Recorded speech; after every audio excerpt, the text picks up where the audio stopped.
الحمد لله رب العالمين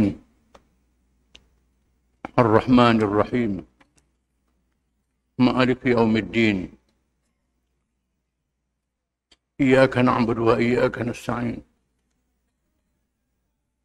اهدنا الصراط المستقيم صراط الذين أنعمت عليهم غير المغضوب عليهم ولا الضالين آمين. والصلاة والسلام على رسول الله وعلى آله وصحبه ومن تبعه ونصره ووالاه. ربنا زدنا علما وارزقنا فهما وحكمة. Kewajipan para Rasul alaihi wassalatu wassalam menentang kesyirikan. Allah yang Maha Penyayang kepada seluruh hamba-Nya, termasuklah makhluk manusia, telah melantik para utusannya dalam bahasa Al-Quran. Golongan tersebut dinamakan Rasul atau Nabi. Allah Ta'ala yang menjadikan manusia tidak membiarkan manusia begitu saja. Manusia yang ditugaskan dengan tugas yang besar di atas muka bumi. Tujuan mereka diciptakan, dijadikan yang bersama untuk beribadat kepada Allah SWT. Wa ma khalaqtul jinna wal insa illa liya'budun. Dan tidak aku jadikan jin dan jin dan manusia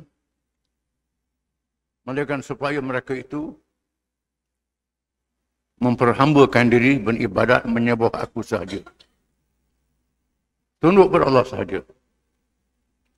Seperti juga makhluk-makhluk yang lain. Yang kedua, manusia ditambah. Tujuan kejadiannya ialah mentarbi dunia. Mentarbi dunia. Mentarbi bumi yang disebut dengan khilafah. Ataupun siasah ataupun politik. Firman Allah Ta'ala, وَإِذْ قَالَ رَبُّكَ لِلْمَلَائِكَةِ إِنِّي جَاعِلٌ فِي الْأَرْضِ خَلِيفَةً قَالُوا أَتَجْعَلُ فِيهَا مَنْ يُفْسِدُ فِيهَا وَيَسْفِكُ الدِّمَاءَ وَنَحْنُ نُسَبِّحُ بِحَمْدِكَ وَنُقَدِّسُ لَكَ قَالَ إِنِّي أَعْلَمُ مَا لَا تَعْلَمُونَ. Dan ingatlah apabila Tuhan berfirman kepada malaikat, aku nak jadikan di atas muka bumi satu makhluk, iaitulah manusia. Supaya mereka itu menjadi khalifah. Dengan makna mentadbir, politik, memerintah. Mengurus kehidupan dunia. Lalu malaikat bertanya meminta penjelasan. Adakah kau nak jadikan makhluk yang melakukan kejahatan? Yang menumpahkan darah berperang sesama mereka di atas muka bumi.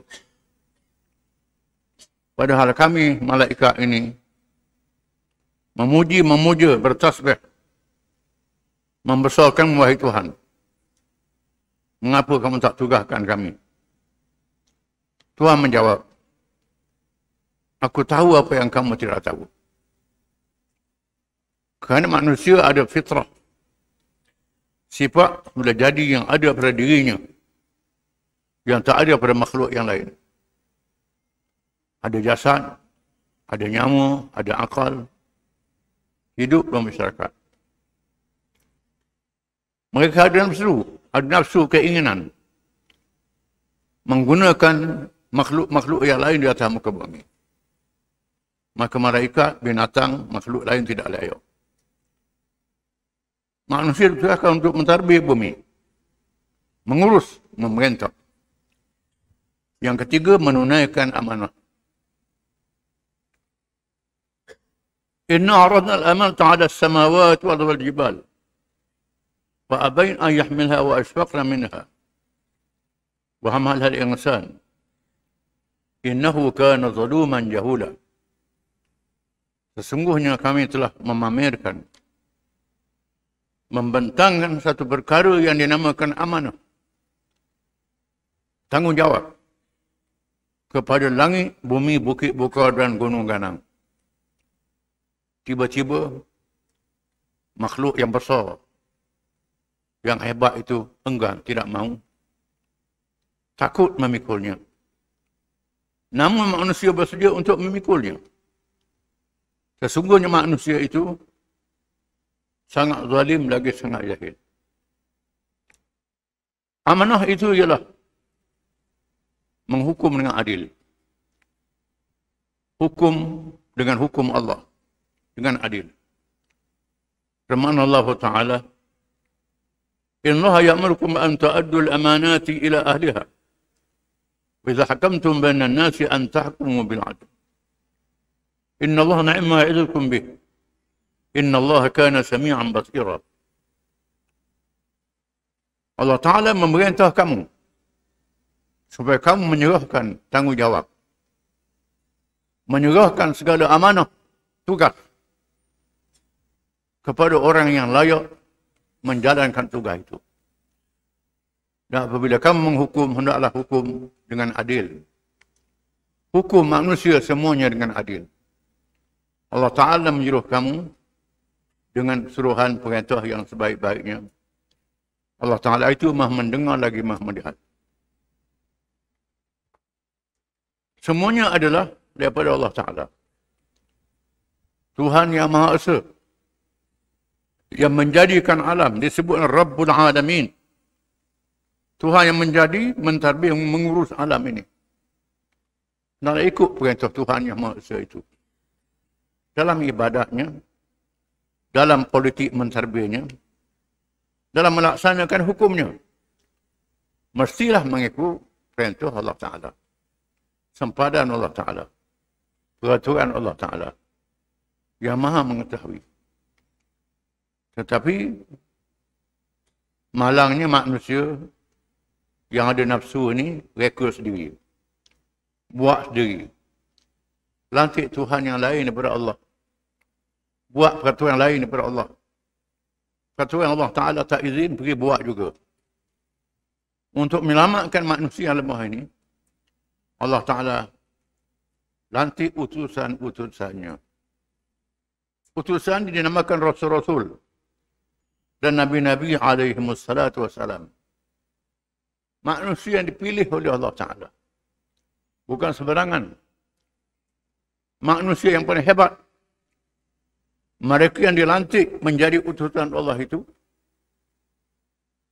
ialah individu, yakni orang yang terpilih dan terbaik sifat kemanusiaannya dari segi jasad, ruh dan akal. Bahkan mereka wajib berakhlak mulia. Antaranya dengan memiliki sifat-sifat yang berikut. Sifat-sifat yang wajib baginya kepada Rasul-Rasul itu. Yang pertama, benar. Seorang yang benar, tidak bohong sekali-kali. Rasul-Rasul ini wajib bersifat benar. Tak bohong sekali-kali. Ini sifat Rasul. Dijadikan begitu. Berbeza dengan manusia yang lain. Bila tak tahan, dia nak bohong. Rasul tidak. Terus menerus. Benar. Dua, beramanah. Menunaikan tanggungjawab. Bila beri tanggungjawab, dia akan tunaikan. Sanggup mati. Tak takut. Ketiga, berani menyampaikan tabligh. Berani menyampaikan perintah Allah Ta'ala kepada sesiapa sahaja. Bukan sahaja pada rakyat biasa. Termasuk raja-raja yang besar. Raja-raja yang sangat zalim. Rasul-Rasul ini berani menyampaikan perintah Allah. Rasul-Rasul tidak menyembunyikan sedikit pun perintah Allah Ta'ala. Termasuk perintah terhadap dirinya sendiri. Keempat, bijak fatanah. seorang yang cerdik, paling cerdik sekali kalangan umatnya, disaksikan oleh mereka yang hidup semasa dengan Rasul itu. Rasul ni orang yang paling cerdik, luar biasa daripada manusia-manusia yang lain. Kelima, terpelihara daripada gangguan syaitan. Dan manusia yang merendahkan ketakuhannya. Allah Ta'ala pelihara Rasul daripada syaitan. Di mana rohnya, jiwanya tak ditembusi oleh syaitan.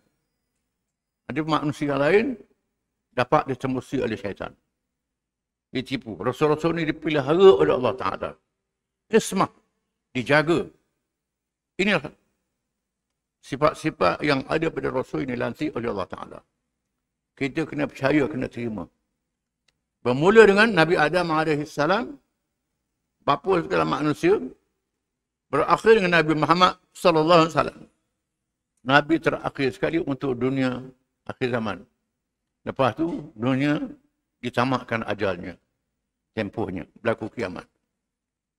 Akhlak yang mulia ini disaksikan sendiri oleh mereka yang hidup sezaman dengan mereka secara mutawatir, sehingga kan orang yang paling keras hatinya dan yang paling rendah akalnya sahaja yang tidak dapat menerima para Rasul itu. Sifat mulia pada Rasul ini diketahui secara mutawatir. Mutawatir diketahui oleh orang ramai, bukan seorang. Mutawatir ini ialah ramai. Orang ramai tengok belaka Rasul ini benar. Rasul ini seorang yang menunaikan amanah, seorang yang berani menyampaikan, yang cerdik, yang bijak, yang dipelihara oleh Allah daripada dosa. Macam malaikat, Tuhan pelihara daripada dosa. Rasul-Rasul ini disaksikan oleh orang yang hidup sezaman dengannya. Bukan seorang, ramai. Mutawatir. Dan sebab itu, bila Quran cerita Rasul-Rasul ni, itu adalah daripada Allah, daripada mutawatir. Disebut dalam kitab-kitab zaman dahulu. Bukan saja Quran, termasuk kitab-kitab suci Taurah, Zabur, Injil, dan kitab-kitab agama samawi dan tidak samawi. Menyebut tentang Rasul-Rasul ini.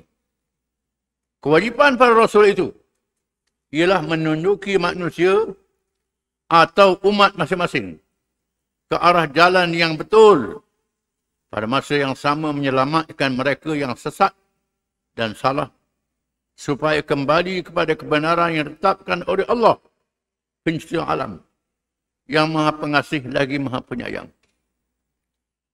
Tugas Rasul ini ialah menyelamatkan manusia.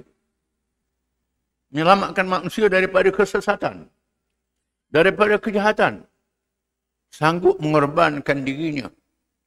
Laksana lilin yang membakar dirinya memberi cahaya pada orang lain. Itu pengorbanan Rasulullah SAW. Sanggup mati. Sanggup menghadapi kesusahan. Lilin yang membakar dirinya untuk menerangi kelilingnya. Itulah bandingan Rasulullah SAW. Oleh kerana itu kena terima Rasul ni. Jangan tolak. Tak boleh kalau tolak, dosa yang sangat besar. Kufur. Kerana mereka bukan sahaja baik, akhlaknya mulia diterima, mereka mengorbankan dirinya untuk menyampaikan ajaran Allah kerana nak selamatkan manusia daripada kejahatan, kerosakan dunia dan kerosakan akhirat. Semua yang halal, yang baik, yang wajib adalah baik bagi manusia. Mendatangkan manfaat. Semua yang diharamkan mendatangkan mudarat kepada manusia. Merosakkan manusia. Dah apa guna Tuhan jadi benda haram ni? Tuhan jadi untuk makhluk lain, bukan untuk manusia. Babi untuk jadi baja, jadi macam-macam. Pokok, sodok, itu, ni. Bukan untuk makan. Najis bukan untuk makan. Ada benda untuk makan, minum. Ada benda untuk jadi baju, untuk jadi macam-macam lain. Itu peraturan Allah. Rasul beritahu. Sempadan Allah Ta'ala. Perkara pertama yang disampaikan ialah soal akidah. Yang menyentuh soal keimanan kepada Allah Subhanahu Wa Ta'ala. dan menolak adanya Tuhan-Tuhan yang lain selain daripada Allah. Malah manusia juga diwajibkan bersyukur kepada Allah, kepadanya kerana mencipta dan mengurniakan nikmat yang tidak terhitung dan tidak terhingga banyaknya. Rasul-Rasul ni ajar supaya percaya pada Allah. Allah sahaja Tuhan yang sebenar. Lain pada Allah bukan Tuhan, itu mengarut, sesat. Allah yang menjadikan manusia, berrezeki pada manusia, nikmat yang terlalu banyak. Kalau Allah tak jadikan kita, tak ada kita. Dia jadikan kita saja, tak ada rezeki, tak ada apa, susah kita. Allah Ta'ala menjadikan kita dan segala nikmat kepada kita. Oleh kerana itu, kita kena percaya Allah Ta'ala sahaja Tuhan. Dan kita kena bersyukur, berterima kasih kepada Allah Ta'ala yang melimpah ruah kurnianya kepada kita. Allah Ta'ala menjelaskan melalui firman-Nya, wa ataakum min kulli ma sa'altumuh wa in ta'uddu ni'matallahi la tuhsuha innal insana lazalumun kafar. Surah Ibrahim ayat 34. Dan dia, yakni Allah, telah memberikan kepada kalian, kamu sekalian, keperluan kalian, sebagaimana daripada tiap-tiap perkara yang kalian hajati. Sebahagian daripada tiap-tiap perkara yang kalian hajati. Dan juga kalian menghitung nikmat Allah. Nescaya tidak dapat kalian menghitung bilangannya. Sesungguhnya manusia yang engkar, yang melawan, sangat suka melakukan kezaliman, lagi sangat mengingkari nikmat Tuhannya. Tuhan bukan saja jadikan kita nikmat yang banyak pada kita, pun yang banyak. Kita tak mampu nak bilang nikmat Allah Ta'ala pada diri kita, tak mampu. Tak juga banyak sangat nikmatnya. Kerana itu kita kena percaya Allah sahaja Tuhan dan kena bersyukur pada Allah Ta'ala. Inilah ajaran Rasul. Oleh itu para Rasul berperanan dalam menyedarkan manusia tentang kewajipan mereka terhadap Allah agar melalui jalan yang betul, berpandukan hidayahnya, petunjuknya Allah. Rasul ni ditugaskan untuk manusia sedar, tahu dan sedar, dan tunaikan kewajipan dia kepada Allah yang menjadikan dia, Allah yang beri nikmat pada dia, dengan hidayah, petunjuk daripada Allah Ta'ala. Bukan reka sendiri. Rasul tak reka sendiri. Allah Ta'ala wahyukan petunjuk pada Rasul-Rasul ini. Hal ini nyata oleh firman-Nya. Walaqad ba'atsna fi kulli ummatin rasulan an ya'budu Allah wa yajtanibut taghut. Faminhum man hadallah wa minhum man haqqat 'alaihi ad-dalalah. Fasiru fil ardi fanzuru kaifa kana 'aqibatul mukadzibin. Surah An-Nahl. Maksudnya, dan sesungguhnya kami telah mengutuskan dalam kalangan tiap-tiap umat seorang Rasul dengan memerintahkannya agar menyeru mereka, hendaklah kalian menyembah Allah, Allah sahaja, dan jauhilah taghut yang lain pada Allah Ta'ala yang melampau. Maka antara mereka yang menerima seruan Rasul itu, ada yang diberikan hidayah, petunjuk Allah, dan ada juga yang berhak ditimpa kesesatan. Oleh itu, mengembaralah kalian di muka bumi, kemudian lihatlah bagaimana buruknya kesudahan umat-umat yang mendustakan Rasul-Rasulnya. Rasul ajar supaya sembah Allah Ta'ala. Allah Ta'ala saja. Ikut Allah Ta'ala saja. Jangan ikut taghut. Taghut ini ialah melampaui batas sempadan Allah Ta'ala. Sama ada manusia yang melampau, jin, syaitan, ataupun makhluk yang lain dilantik sebagai Tuhan.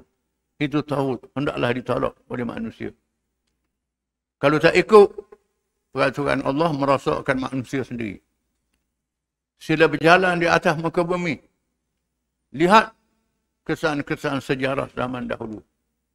Kaum Ad, kaum Samud, kaum Fir'aun, dan kaum-kaum yang lain yang dibinasakan oleh Allah. Mereka mendirikan kota-kota yang teguh. Bukan sahaja istana yang gagah, yang kuat. Kota-kota yang teguh. Bila mereka lawan Allah Ta'ala, mereka dihapuskan oleh Allah. Dibinasakan oleh Allah. Ada yang hancur lebur dengan kota istana bangunannya sekali. Ada yang mati, ditinggalkan bangunannya. Dapat dilihat. Di mana penghuninya, orang duduk situ, habis dimatikan oleh Allah Ta'ala. Dibinasakan. Sila jahat. Kaum-kaum yang hebat, yang gagah, yang ramai bala tenteranya. Dibinasakan dalam sekelip mata. Begitu juga firman Allah SWT. وَمَا أَرْسَلْنَا مِنْ قَبْلِكَ مِنْ رَسُولٍ إِلَّا نُوحِي إِلَيْهِ أَنَّهُ لَا إِلَهَ إِلَّا أَنَا فَاعْبُدُونَ فَقَالُوا اتَّخَذَ الرَّحْمَنُ وَلَدًا سُبْحَانَهُ بَلْ عِبَادٌ مُكْرَمُونَ لَا يَسْبِقُونَهُ بِالْقَوْلِ وَهُمْ بِأَمْرِهِ يَعْمَلُونَ يَعْلَمُ مَا بَيْنَ أَيْدِيهِمْ وَمَا خَلْفَهُمْ وَلَا يَشْفَعُونَ إِلَّا لِمَنِ ارْتَضَى وَهُمْ مِنْ خَشْيَتِهِ مُشْفِقُونَ وَمَنْ يَقُلْ مِنْهُمْ إِنِّي إِلَهٌ مِنْ دُونِهِ فَذَلِكَ نَجْزِيهِ جَهَنَّمَ كَذَلِكَ نَجْزِي الظَّالِمِينَ. Dan kami tidak mengutuskan seorang Rasul pun sebelum darimu, wahai Muhammad SAW. Malaikat kami mewahyukan kepadanya bahawa sesungguhnya tiada Tuhan yang berhak disembah malaikat aku Allah. Oleh itu beribadatlah kalian kepadaku Allah. Dan mereka yang musyrik berkata, Allah Tuhan yang Maha Pemurah itu mempunyai anak. Maha suci Allah daripada sebarang kekurangan. Bahkan malaikat yang dikatakan menjadi anak Allah itu ialah para hambanya yang dimuliakan. Mereka tidak mendahuluinya dengan perkataan dan mereka pula mengerjakan apa yang diperintahkannya. Allah mengetahui apa yang di hadapan mereka yang telah mereka lakukan dan apa yang di belakang mereka yang akan mereka lakukan.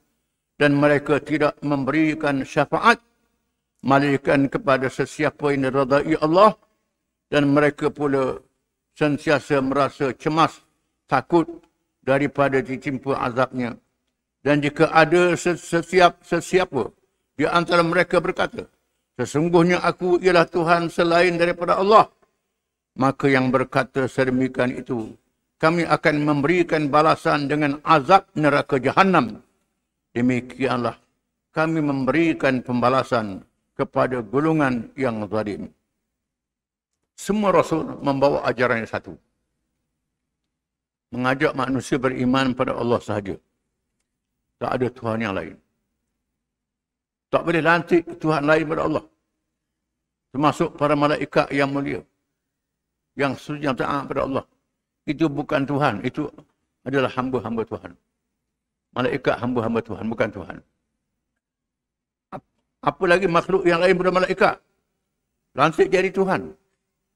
Maka tak boleh lantik Tuhan lain pada Allah. Allah saja Tuhan. Tak boleh melanggar perintah Allah Ta'ala. Allah Ta'ala mengetahui apa yang kita buat, apa yang akan kita buat. Allah Ta'ala tahu belaka. Di hari kiamat, tak ada siapa yang boleh bersyafaat, melainkan yang Allah Ta'ala redha, yang Allah Ta'ala izin. Barang siapa yang mengaku dia Tuhan, masuk dalam neraka Jahannam. Termasuklah orang yang ikut dia, masuk neraka Jahannam juga. Kena sedar. Hanya Allah sahaja Tuhan. Ayat di atas menegaskan bahawa tiada Tuhan yang sebenar melainkan Allah SWT. Sekaligus menolak keabsahan semua Tuhan selain daripada Allah. La ilaha illallah. Tak ada Tuhan yang sebenar melainkan Allah.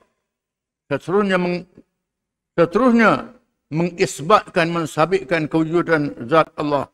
Sifatnya, afaalnya, perbuatannya, namanya, dan segala perkara ketuhanan yang hanya layak kepadanya Allah sahaja.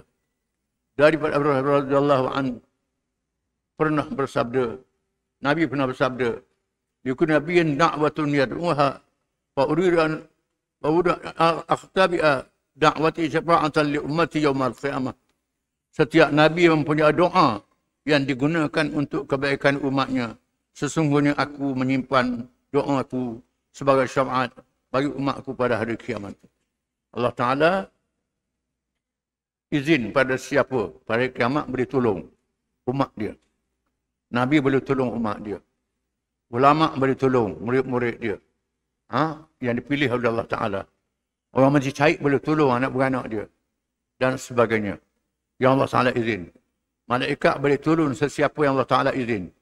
Nabi kata, tiap-tiap Nabi ada doa yang Tuhan terima di atas dunia ni. Aku simpan doa aku untuk hari kiamat. Untuk bersyafaat pada umatku. Adapun golongan taghut yang ditolak itu, sangatlah melampaui batas. Wallahu a'lam.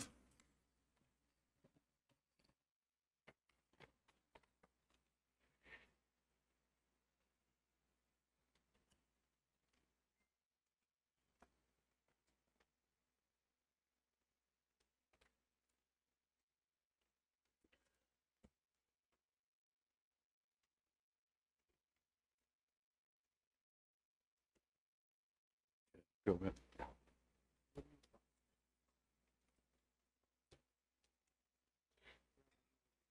Ya. Bismillahirrahmanirrahim. Perang Al-Mazar Al-Thani. Sebenarnya Panglima Hormuz yang terbunuh itu telah meminta tentera bantuan daripada Kisra, Maharaja Parsi. Iaitu, lalu dihantar bala tentera bantuan yang dikepalai oleh panglima bernama Qarin.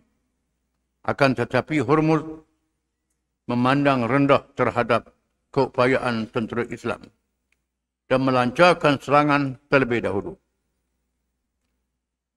Di mana panglima Hormuz yang dibunuh oleh Khalid itu, sebenarnya dia hantar surat minta hantar tentera bantuan kepada Maharaja Parsi.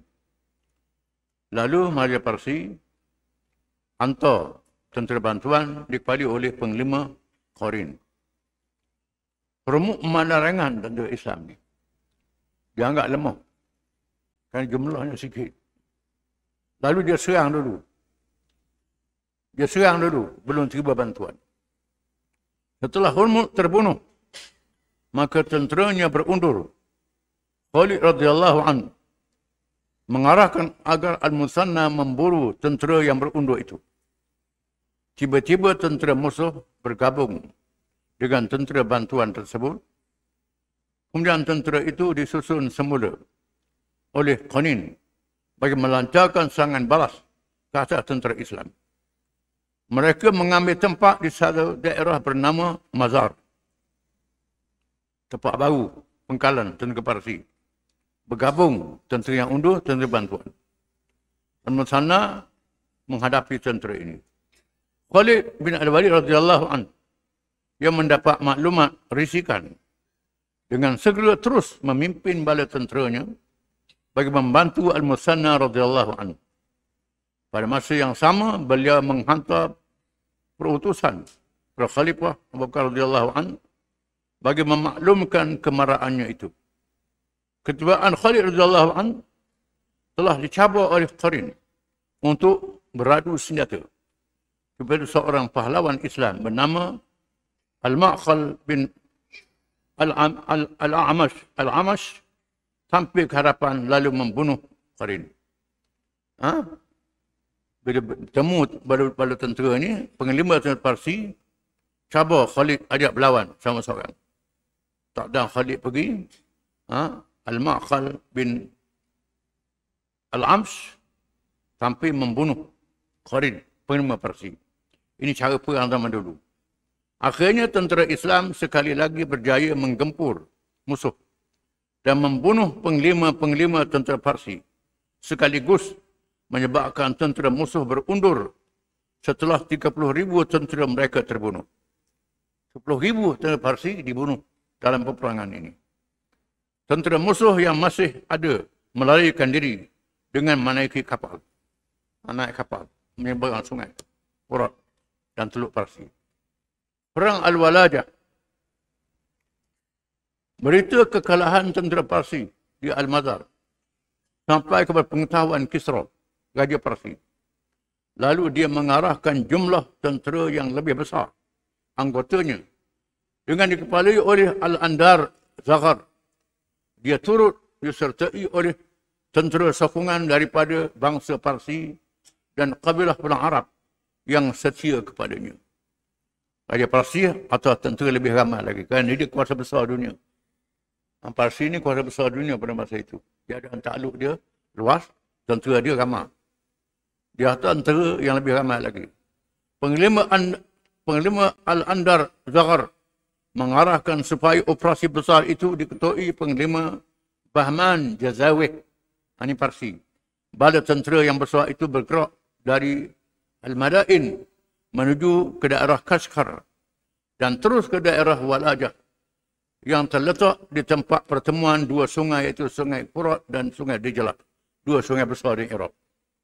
Khalid bin Al-Walid radhiyallahu anhu mengatur strategi bagi menghadapi bala tentera yang besar ini dengan membentuk 3 pasukan dan melancarkan serangan dari 3 penjuru. Khalid yang terkenal dengan pintar dalam peperangan, dia pecahkan tentera Islam kepada 3 pasukan.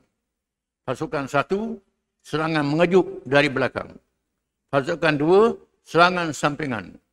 Pasukan ketiga Khalid radhiyallahu anhu melancarkan serangan secara berhadapan. Akhirnya strategi itu menjadikan tentera Parsi terperangkap. Kemudian mereka terpaksa mencari jalan, berundur dan melarikan diri ke tempat yang tiada sumber bekalan makanan dan minuman sehingga musuh mengalami bencana kelaparan. Termasuk penglimanya sendiri telah mati kelaparan. Ini kepintaran Khalid dalam peperangan. Dia berjaya mengasak tentera Parsi kawasan yang tak ada air, yang tak ada bekalan, menyebabkan mereka mati kelaparan. Setelah mencapai kemenangan dengan berjaya menewaskan dan menawan sebahagian besar daripada jumlah tentera, Panglima Khalid radhiyallahu anhu menyampaikan ucapan bagi menyedarkan tentera mengenai tujuan berjihad. Demikian itu supaya bala tentera tidak terpengaruh dengan habuan rampasan perang yang melalaikan mereka. Oleh kerana acak kali menang ni, banyaklah harta rampasan, dapat barang berharga. Boleh jadi lala. Khalid menyampaikan ucapan, menyedarkan tentera Islam, jangan lala dengan harta yang dirampas itu. Begitu juga Khalid mengingatkan agar mereka bukan sahaja berperang, tetapi melaksanakan konsep jihad yang sebenar, iaitulah jihad menegakkan agama Allah. Misi yang lebih penting ialah menyelamatkan manusia dengan Islam tanpa sebarang paksaan dan mewujudkan keadilan Allah SWT untuk semua. Tujuan kita berperang ni ialah untuk selamatkan manusia daripada kufur, kejahatan dan untuk laksanakan hukum Allah yang adil kepada semua manusia. Peperangan Ulas yang berawan daerah Al-Amghishiyah, ini semua nama-nama Parsi belaka ni. Pertempuran ini melibatkan kabilah Arab yang menganut Kristian ketika itu. Mereka bergabung dengan tentera Parsi. Orang Arab itu sangat marah dengan kekalahan sebelumnya yang mengorbankan beberapa orang ahli keluarga mereka. Maka mereka merancang untuk melakukan serangan bagi membalas dendam dengan meminta bantuan daripada Parsi. Raja Parsi iaitu Kisra Ardashir mengarahkan Panglima Bahman Jazawih supaya menyertai tentera Parsi dan Arab Nasara, Arab Kristian yang berada di Ulais. Panglima Khalid bin Al-Walid radhiyallahu anhu pula mengarahkan serangan dengan qada segera dilancarkan ke atas Ulais sebelum ketibaan tentera bantuan. Pada masa yang sama, Khalid menyediakan pasukan tentera di belakangnya bagi menghadapi tentera bantuan kerajaan Parsi. Khalid membuat 2 pasukan. Satu pasukan melancarkan serangan kilat ke atas Ulais sebelum tentera bantuan sampai. Yang kedua, pasukan kedua ialah menunggu kedatangan tentera bantuan untuk menyerang. Ini Kapitan Khalid dalam peperangan. Berlaku pertempuran yang sengit antara kedua-dua pihak sehingga mengorbankan nyawa ramai tentera musuh dan warna air sungai berubah kerana banyak darah yang mengalir. Sehingga kan peperangan ini juga dinamakan dengan Perang Sungai Darah. Ramai tentera Parsi yang terbunuh sehingga air sungai jadi merah. Ramai tenteranya yang dibunuh. Imam At-Tabari menyebut dalam kitab sejarah karangannya Tarikh At-Tabari bahawa jumlah tentera musuh daripada bangsa Arab dan Parsi dianggarkan seramai 70,000 orang. 70,000 ni bukan kecil, jumlahnya yang besar. Terlibat dalam perang ini. Dan tentulah ramai yang terbunuh sehingga air sungai jadi merah. Seterusnya, Panglima Khalid bin Al-Walid radhiyallahu anhu mengarahkan agar tentera Islam menawan daerah Amrishya yang penting kedudukannya sebelum menawan Al-Hirah yang menjadi pusat kerajaan Parsi di daerah barat. Daerah ini ditawan dengan mudah tanpa sebarang tentangan. Apabila berita kemenangan sampai kepada Khalifah Abu Bakar radhiyallahu anhu, maka dengan spontan ucapan Bakar, "Ya ma'syar Quraisy, yukhbiruhum billadhi atahu ada asadukum 'ala al-asad, faghalabahu 'ala kharadhilih, a'jadat an-nisa' an yansalna mithla Khalid." Bila dengar, Abu Bakar dengar berita kemenangan besar tentera Islam, Bakar menyampaikan ucapan di Madinah pada orang ramai, "Wahai Quraisy, singa kalian, pahlawan, dapat mengalahkan singa musuh sehingga semuanya kalah seperti terpotongnya daging, berpecah dan lemah. Mengapa kaum wanita tidak melahirkan ramai anak seperti Khalid?" Bakar kata, pasal apa orang puan tidak melahirkan orang ramai macam Khalid ni? Seorang pahlawan yang hebat. Di mana Bakar memuji Khalid bin Walid. Penawanan Al-Hirah. Al-Hirah dia pusat Empire Parsi di wilayah barat. Ini ibu. Bandar besar di wilayah barat Parsi. Penawanan Al-Hirah. Yang Nabi sebut pada Adi bin Hatim, mengkena ada Hirah. Adi kata kena. Tahu nama, tak pernah pergi lagi. Hirah ni ialah pusat Bandar Parsi di wilayah barat. Wallahu a'lam.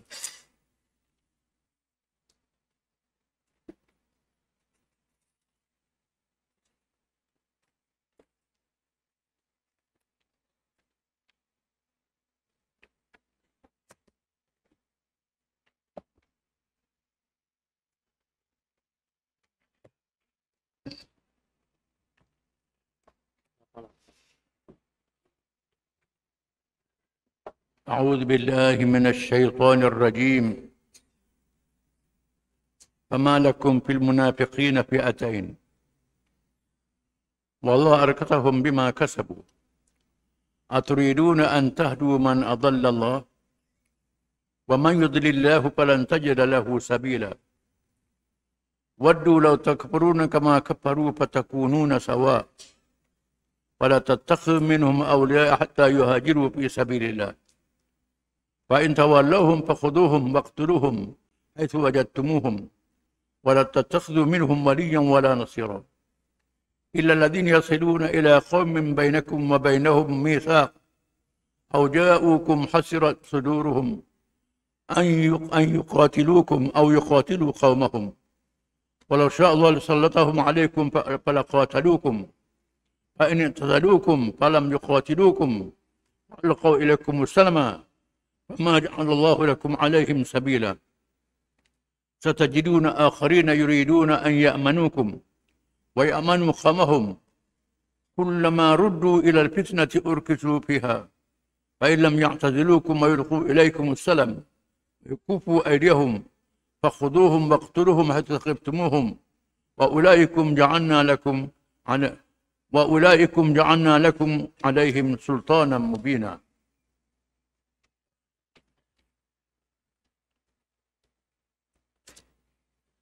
Maksudnya, maka apakah yang menyebabkan kamu berpecah? menjadi dua golongan terhadap kaum munafik itu. Padahal Allah telah menjerumuskan mereka ke dalam kekufuran disebabkan apa yang telah mereka usahakan. Adakah kamu pula hendak memberi petunjuk kepada orang yang telah disesatkan oleh Allah? Padahal sesiapa yang telah disesatkan oleh Allah, maka engkau tidak sekali-kali akan mendapat jalan untuk menyelamatkan dia.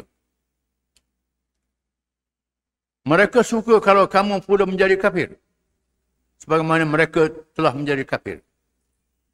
Maka dengan yang demikian, menjadilah kamu sama seperti mereka.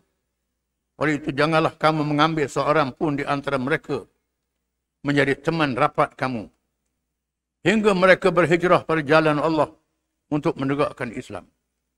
Kemudian kalau mereka sengaja berpaling ingkar, maka tawanlah mereka dan bunuhlah mereka di mana sahaja kamu menemui mereka. Dan janganlah sekali-kali kamu mengambil seorang pun di antara mereka menjadi teman rapat atau penolong.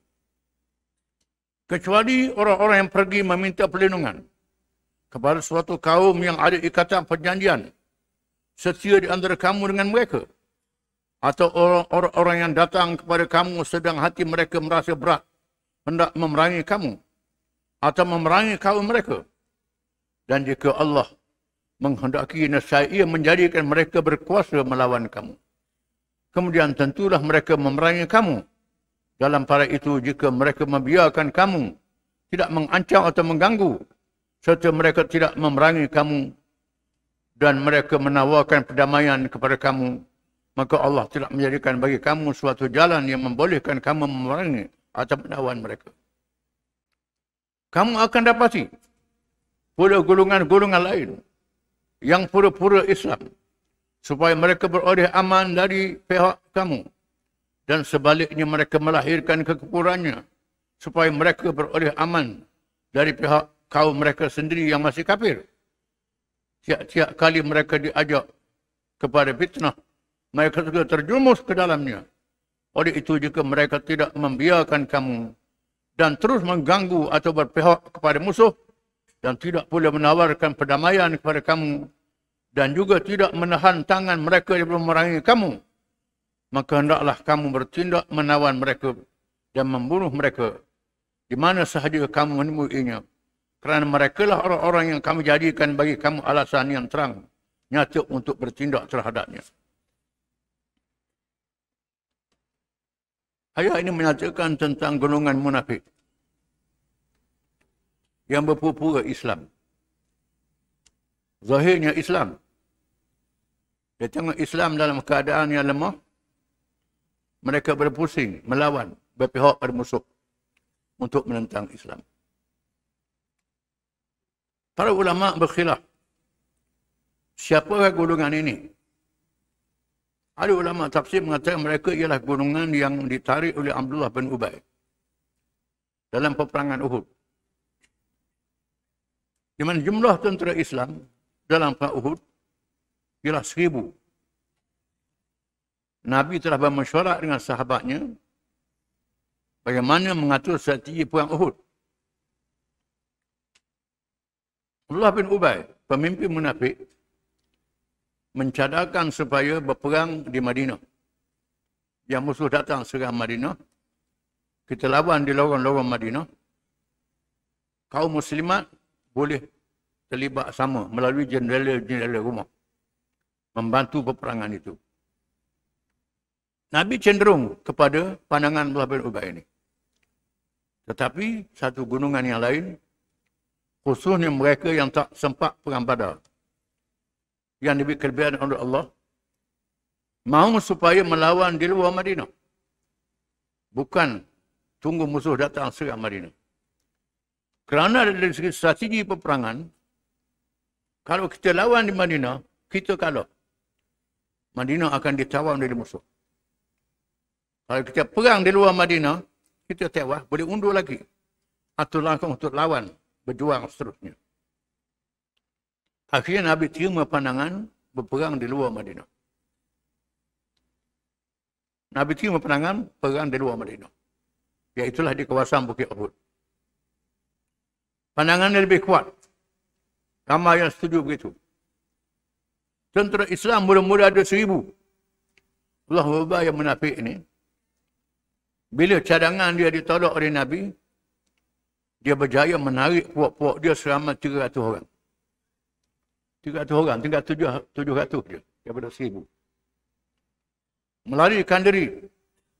Balik ke Madinah, tak ikut berperang. Ini satu riwayat. Satu riwayat lain mengatakan, mereka ialah orang Mekah yang bercakap, puji-puji Islam, nak ke Islam. Dalam masa yang sama, bekerja untuk orang kafir. Berperang untuk kaum musyrikin. Bila dikerah berperang dengan Nabi, ikut sama berperang dengan orang kafir untuk lawan Nabi. Cakap-cakapnya nak ke Islam. Kononnya nak ke Islam lah. Bila kerah lawan Nabi, pergi lawan. Mereka adalah golongan munafik yang ditolak oleh Allah Ta'ala. Satu riwayat mengatakan, mereka ialah satu golongan orang-orang Arab Badawi yang datang ke Madinah, kononnya masuk Islam. Lepas tu ditimpa wabak, sakit. Ini bala Madinah ni, lari. Mereka dari murtad, keluar daripada Islam. Ini 3 kumpulan. Satu riwayat mengatakan, ayat ini berkait kepada yang Abdullah bin Ubay tadi. Apakah tindakan terhadap mereka munafik ini? Terdapat 2 pandangan. Fi ataini. Wallahu arkasum bima kasabu. Aturidun an tahdu man adallallah. Wa yudlilillahu falan tajida lahu sabila. Fama lakum fil munafiqina fi atain. Mengapa kamu menentukan sikap dalam terhadap munafik ini ada 2 kumpulan? Allah Ta'ala yang membinasakan mereka, yang memusnahkan mereka. Adakah kamu nak memberi hidayah pada orang yang Tuhan sesatkan? Tak ada harapan kamu nak beri hidayah pada orang munafik ini. Tuhan tentu dah dia sesat. Pasal apa berkhilaf begitu? Ada kalangan sahabat mengatakan kita bunuh puak-puak munafik ini. Ada kalangan mengatakan jangan bunuh lagi. Kita tak tahu lagi ada hati dia macam mana, tak tahu. Ada 2 pandangan kalangan sahabat. Lalu Allah menyatakan bahawa supaya je puak-puak munafik ni puak kafir. Mereka adalah musuh kamu. Musuh kamu. Kalau nyata mereka berpihak pada musuh, perangi mereka. Puak munafik ini waddu law takfuruna kama kafaru fatakununa sawa. Puak-puak munafik ini sangat suka kalau kamu jadi kafir macam mereka juga. Sama seperti mereka. Mereka juga adalah musuh-musuh kamu. Fala tattakhidhu minhum awliya hatta yuhajiru fi sabilillah. Jangan kamu jadikan puak munafik ini rakan yang akrab pada kamu. Jangan lantik jadi pemimpin, jadi ketua, jadi wali. Jangan anggap orang yang dipercayai kepada mereka puak munafik ini. Fa in tawallaw fakhuduhum waqtuluhum haitsu wajadtumuhum. Jika sekiranya mereka nyata berpaling, lari daripada perjuangan, maka perangilah mereka. Bunuh mereka. Di mana kamu temui mereka. Fala tattakhidhu minhum waliyan wala nasira. Jangan jadikan mereka ini pemimpin, wali yang percayai. Jangan jadikan mereka sebagai penolong. Mereka juga adalah musuh-musuh kamu, Tuhan kata. Dan nyata mereka berpihak pada musuh, musuhlah. Jangan taruh lagi. Jangan taruh lagi bertindak. Illa alladhina yasiluna ila qaumin bainakum wa bainahum mitsaq. Malaikat mereka yang bergabung dengan kaum yang ada perjanjian dengan kamu. Kecuali puak munafik ini dia masuk dalam kaum yang ada perjanjian damai dengan orang Islam. Dia duduk dalam tak boleh serang. Jangan serang kerana takut orang yang damai dengan kita dibunuh sama dalam peperangan itu. Biar dulu. Jangan serang kalau mereka bergabung. Biarkan kerana payah nak kena orang munafik ini. Payah nak kena. Kalau mereka bergabung duduk dalam kumpulan yang berdamai dengan kamu, maka jangan perangi mereka, dia kecualikan. Aw ja'ukum hasrat suduruhum an yuqatilukum aw yuqatilu qaumahum. Ataupun mereka dalam keadaan ragu-ragu. Sama ada mereka nak perang kamu ataupun nak lari. Tak tahu dia ni tak nyata dia menafik kafir ke tak.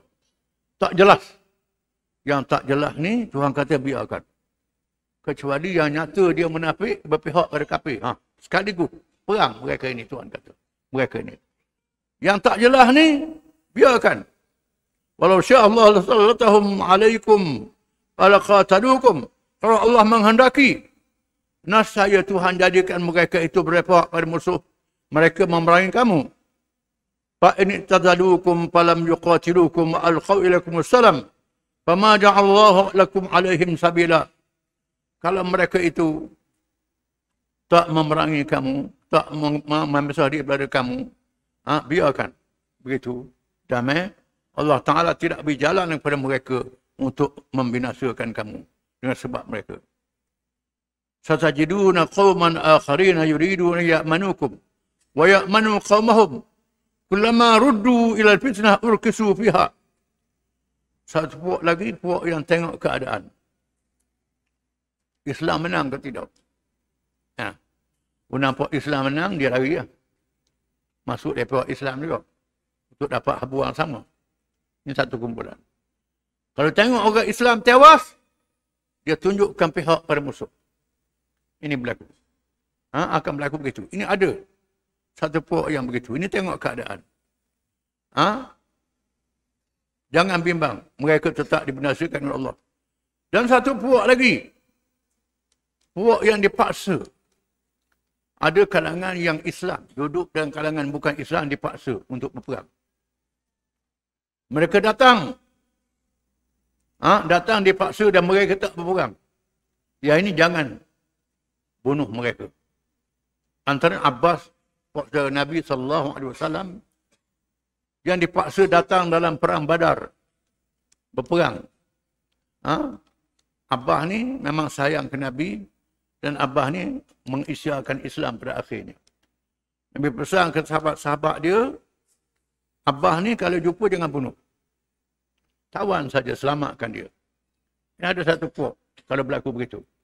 Kita tahu dia ni dipaksa. Bukan untuk bersama. Kecuali mereka yang merelakan diri bersama dengan musuh yang disebut tadi. Ada kalangan mengatakan saya nak orang Islam juga. Bila agak perang, ikut perang dengan musuh juga. Ini tak boleh. Dia sebut dalam ayat yang lain kita akan baca. Bila mereka mati dalam peperangan itu, malaikat tanya, mengapa kamu jadi begini? Mereka kata kami dipaksa. Allah Ta'ala kata, mengapa kamu tak berhijrah? Berpindah? Mengapa? Kerana Allah Ta'ala memberi keizinan. Allah Ta'ala tak memberi keizan kepada orang munafik yang bertukar jadi Islam. Yang berhijrah bersama dengan Nabi. Ada orang munafik ni yang berubah. Yang berubah fikiran. Jadi Islam, sedar dan insaf. Ada yang begitu. Bila mereka kembali berhijrah dengan Nabi, masuk dengan orang Islam, maka anggap mereka adalah saudara-saudara kita. Kecuali mereka yang nyata berpihak pada musuh. Nyata pihak pada musuh. Cakapnya sama dengan kita. Tapi lawan kita. Orang yang macam ni lawan. Tuhan kata lawan dia. Perangilah mereka itu. Ini kaedah peperangan disebut dalam Islam. Yang disebut waktu khibtumuhum. Perangilah mereka di mana saja kamu temu mereka. Wa ulaikum ja'alna lakum alaihim sultanan mubina. Mereka itu Tuhan jadikan kamu dapat menguasai mereka dengan pertolongan Allah yang Maha berkuasa dengan kuasa yang nyata. Wallahu a'lam.